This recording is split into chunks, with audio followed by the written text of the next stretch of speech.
Hey there, everybody. This is Celtics Roundtable here on the Boston Celtics newsfeed. Matt Ignal here, alongside my brother Jonathan. We got Celtics Hub capologist Sam Sheehan, and finally, not in the hosting chair, Evan Valenti. We're going to do one of our own standbys, the rapid fire Q&A segment. I've got questions. Hopefully, these knuckleheads have. We don't have answers. Hopefully, they do that they can give in concise form, guys. All right, today's show is brought to you by HelloFresh, the meal kit delivery service that makes cooking more fun. Use the promo code BEAT30 for $30 off your first week of meals. Guys, let's start at the top here. Zach Lowe said that the Celtics want to keep tabs on what offers the Cavs are getting. They certainly have discussions on what the price point for Kyrie Irving is. I don't think it's the most ridiculous thing in the entire world. Sam Sheehan, you told me you were coming in hot. What do you think that price point for Kyrie Irving is? When would the Celtics pull that trigger? Look, the Celtics do their due diligence every time there is a guy available on the market. It's how they've, made some of these trades in the past. They stay flexible, they stay creative, they, due diligence, they do that. But I cannot imagine that the price for Kyrie Irving will fall to a point where the Celtics will be interested. Because, long story short, if the Cavs are at a point where they want to, hypothetically compete now, they're going to want great players back. That would mean Gordon Hayward, whom they're not trading. They literally just signed him. They can't trade him. Al Horford, who they're probably not sending back, or Isaiah Thomas, who, let's be real. Are we absolutely sure that Isaiah Thomas is worse than Kyrie Irving?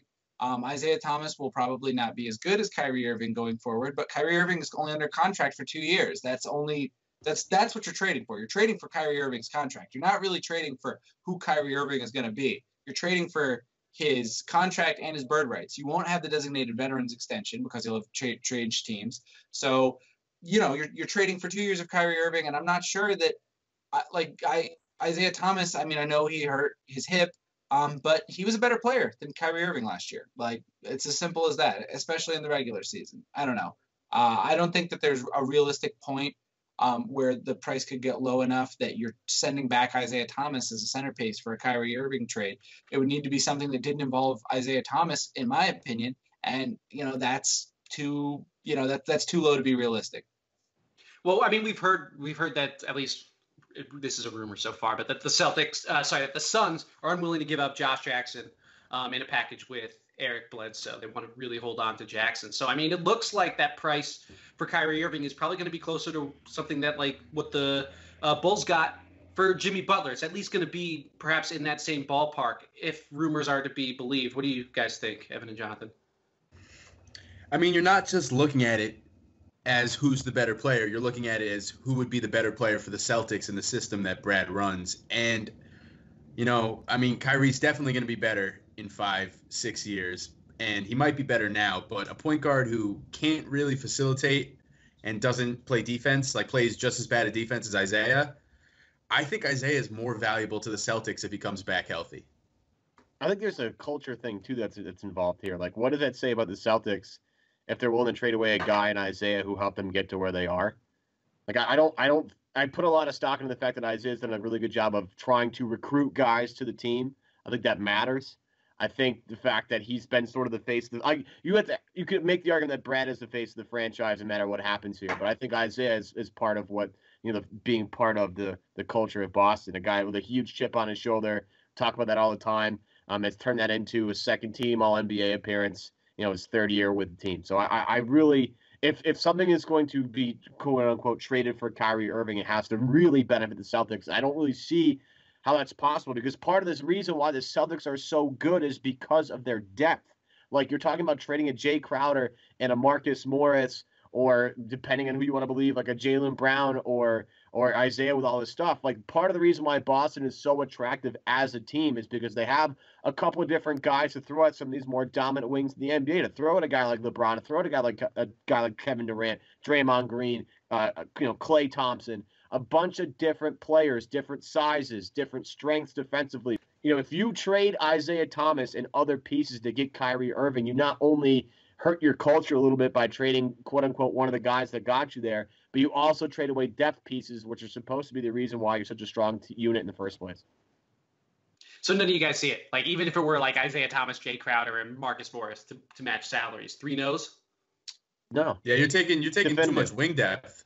You're taking most of the Celtics wing depth. Now you're relying on Jason Tatum and Jaylen Brown for heavy minutes. I mean, it would be minutes. pivoting. It'd be pivoting towards the future ultimately.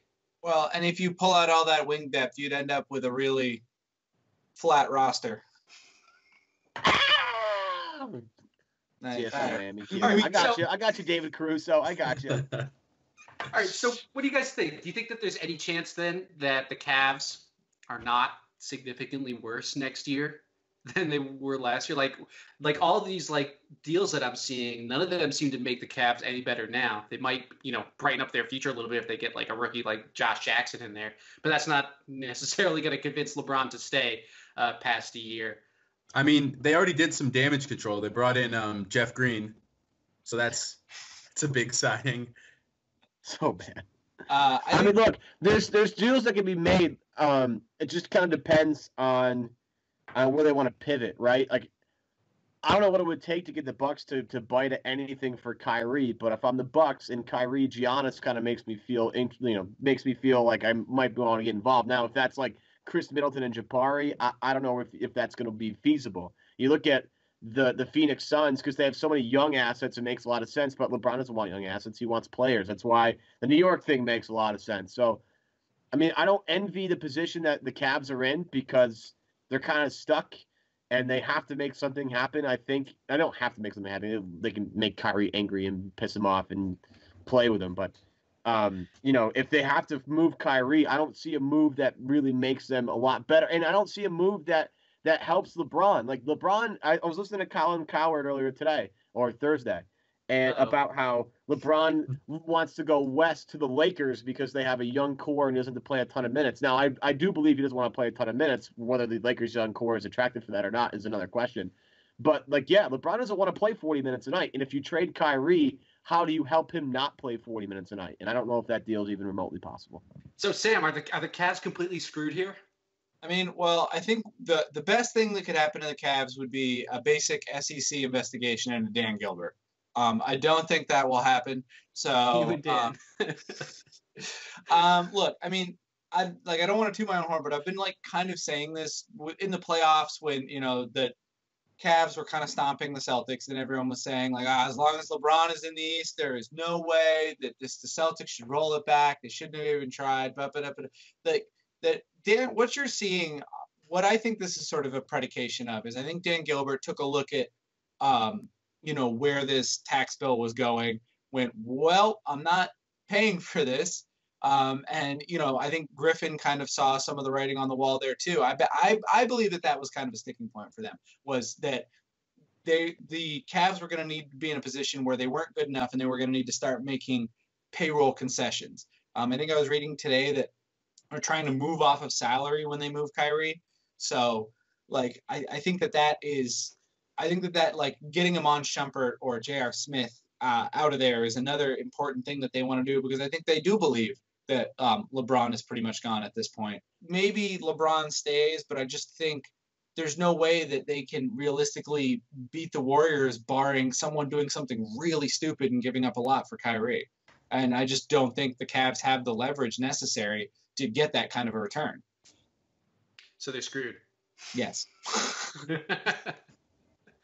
All right. Before we get to our next question, I want to tell you all about HelloFresh, the meal kit delivery service that makes cooking more fun so you can focus on the whole experience and not just the final plate. Each week, HelloFresh creates new delicious recipes with step-by-step instructions designed to take around 30 minutes so that everyone from novices to seasoned home cooks short on time can make tasty meals. HelloFresh sources the freshest ingredients, measured to the exact quantities needed so that there's no food waste. They deliver food to your doorstep in a recyclable insulated box for free, and they are now offering light summer meals and have just introduced breakfast options. Now, the loyal listeners of CLNS Media will get a very special offer. Get this, because you are a loyal listener to the Boston Celtics newsfeed. Use the promo code BEAT30 for $30 off your first week of HelloFresh.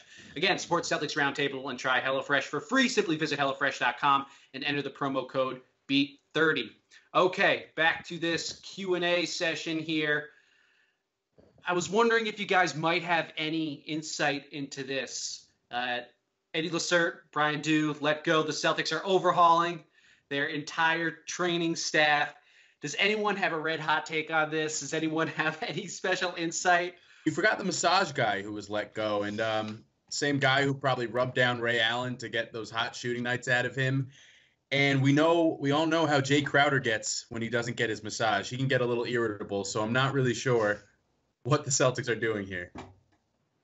Maybe trying to modernize their staff a little bit. I mean, I know. Look, I don't really know. No idea. It's all speculation. Let's not try and like kid ourselves here. I don't really know. Sheehan, do you have any idea? It's all. Maybe it's all hearsay for me. Yeah. Yeah, right. It's just like, okay, maybe they want to get more modern with their sports medicine department. Maybe it was something from GE. Maybe it was something from Hayward's camp. Like nobody really knows what's going on.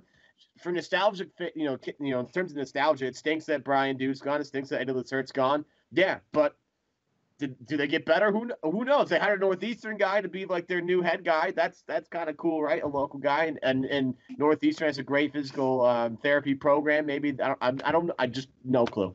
Outside Evan, of my it sounds like you're the guy to write that piece, dude. I mean, look, I don't have any sources, but I tried to reach out to Brian Dew at some point, but to no avail.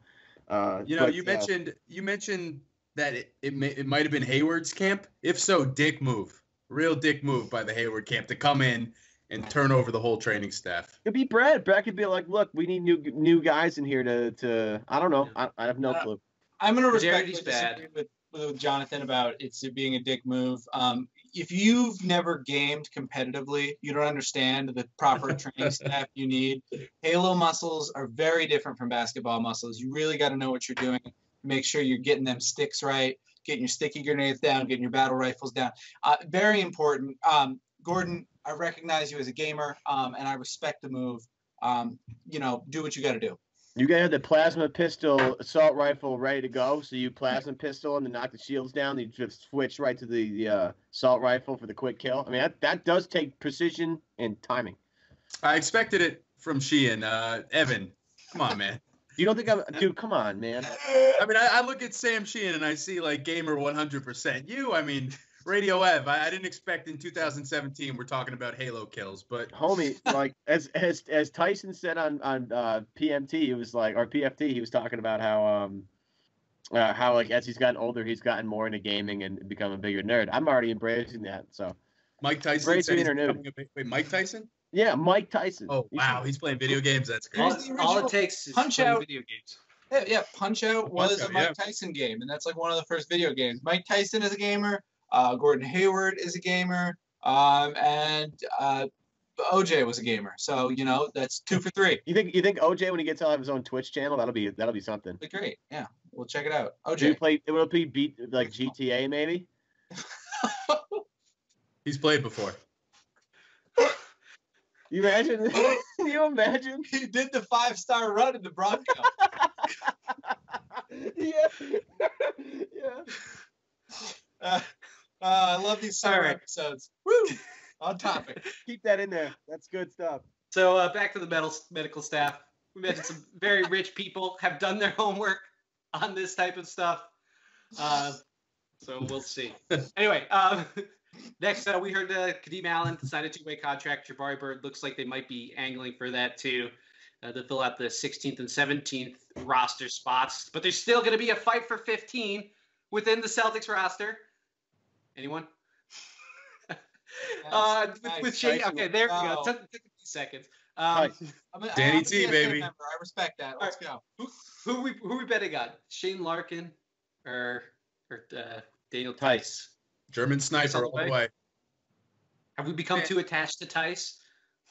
How can you become too attached to Theis? He hasn't played a freaking minute yet. Block Zizic 3 times. That's enough for me. I do like it is weird they brought in Shane Larkin, but it was kind of the explanation of it was like, we think he's one of the best players in Europe right now. We really like his playmaking and scoring ability. Let's see what he's got. I mean, I just Theis because they just need bigger guys. Yeah, but you can only pick one. That's the problem. Yeah. I kind of, is it sacrilege to say I think maybe Nader should be the one who isn't making the team? Like, I don't know. Like, he didn't really impress me in Summer League, given it's just Summer League, it's a good faith thing to, give him his money after he waited around a year for the Celtics after, he had a good season. So, like, I understand that. But, I mean, the Celtics are in the rare position where they actually have plenty of bigs. That's actually where they, don't really need guys, especially if, Isaiah Thomas's health is a concern. Like, suddenly Marcus Smart is the only and I guess Gordon Hayward are the only really solid ball handlers on the roster, and that's, a problem. I think that Shane Larkin's skill set, depending on how good he is a better fit for a more balanced roster than necessarily what Abdel Nader brings to the table. All right, quickly. Sam thinks it's Nader. Who are you going with, Jonathan? Who's left off? First of all, there were 29 other teams that could have used the services of Shane Larkin. No other team decided to bring him in. The second best point guard prospect in Europe settles for a minimum deal with the Celtics. That doesn't really make too much sense to me. So you're going with Larkin? I'd rather have a 6'9" German shot blocker 3-point shooter. Theoretically. Maybe. I've never seen him play live, but in his highlight tapes, he looks everybody sounds great pretty now. good. He blocked Zizic 3 times. We all saw how good he was. Yeah. I'm just kidding. He looked good in Las Vegas. All right, Evan, quickly. Rapid fire. Your bet. I think Larkin's probably out, but Sheehan's point about having an extra ball handler on the roster is a good one. I'll say it with that caveat. I think he's right there. I'm betting Larkin as well, but we'll see. I reserve the right to change my opinion. Come at me. Larkin, right. You're gonna prove him wrong, my man. Let's do this. All right, me against last one. I removed this initially, but I'm throwing it back in here. What is the Celtics' best overall asset? Brad Stevens. Ooh. 2018 Brooklyn. Man, I don't want to say Brad Stevens is the right answer. I feel like, but it's not even hard. That's not even a hard question. Yeah, he makes every player better. Like I detailed the thing about. Would you rather trade Brad Stevens or the Brooklyn pick? Yeah, it's a good. What would you get more for? Yeah, what would you get more for though? You get more for the Brooklyn pick. Brad Stevens is easily the most valuable sub 500 coach in NBA history. Is he still sub 500? Yes, I'm tracking that very carefully. I'm a big Brett Brown fan. Incredible. That is incredible. He's still sub 500. It's going to be like 10 games into next year, maybe depending on their pace. It's going to be. I'm calling it even Stevens Day, and we're getting to next year. Brad Stevens can make those below average guys and bring them up to an above average level, which is very important once you get that star level thing and you need to start filling in the cracks. Like he would be perfect for the Clippers of the past few years. Like if you gave Brad Stevens those Clippers teams, I think they might have won the championship. Or at least one of those. That's interesting. Shots fired at Doc. Shots fired. All right, that'll do it here at Celtics Roundtable. We want to thank you all for tuning in. Be sure to hit the like button and subscribe to CLNS Media if you're watching us on YouTube. If you like listening to us on the go, subscribe to the Boston Celtics newsfeed, available on your favorite podcast app. You can also give us a follow on Twitter at CLNS Roundtable. On Monday, we're going to bring Cole Zwicker back here, and we're going to talk about the 2018 NBA Draft. I was hoping we would talk about maybe the Brooklyn pick or the Lakers pick in this podcast. Sam Sheehan had other ideas. Well, we'll maybe have to save that for the next rapid fire Q&A. So we want to thank you all for tuning in, and we'll see you on Monday.